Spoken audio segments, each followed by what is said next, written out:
இதோ போரடிக்கிறதற்கு நான் உன்னை புதிதும் கூர்மையுமான பற்களுள்ள இயந்திரமாக்குகிறேன். நீ மலைகளை மிதித்து நொறுக்கி குன்றுகளை பதருக்கு ஒப்பாக்கி விடுவாய்.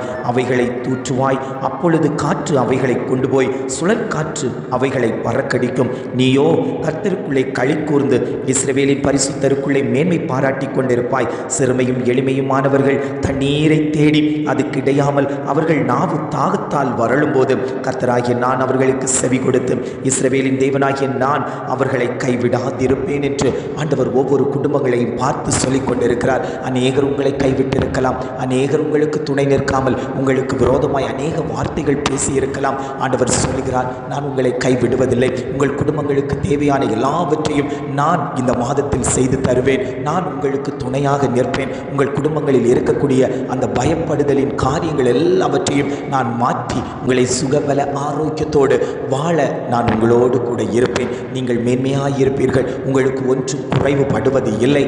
காரணம் என்ன தெரியுமா? நீங்கள் தேவ சமூகத்தில் அழிந்து விழித்தீர்கள் அல்லவோ, நீங்கள் தேவ சமூகத்தில் இருந்து கொடுத்தீர்கள் அல்லவோ, நீங்கள் வடித்த கண்ணீருக்கெல்லாம் பதில் தரக்கூடிய மாதமாய் இந்த மாதம் உங்களுக்கு அமையப் போகிறது. இந்த மாதத்தில் எத்தனை பேர் ஆண்டவரே என்னோடு கூட நீங்கள் இருக்கணும் அப்பா, என்னோடு கூட நீங்கள் வழி நடக்கணும் ஆண்டவரே, நான் அநேக காரியத்தில் பயந்து கொண்டிருக்கிறேன், எனக்கு துணை இல்லாமல் அநேக வேளைகளில் நான் தனிமையை உணர்ந்து கொண்டிருக்கிறேன் என்று எத்தனை பேர் வாஞ்சித்து ஆண்டவரே இந்த வார்த்தை எனக்குரியது என்று பற்றி பிடித்து கொள்ளுகிறீர்களோ அத்தனை பேரையும் ஆண்டவர் விடுதலை தருவேன் என்று அவர் வாக்கு கொடுத்து கொண்டிருக்கிறார்.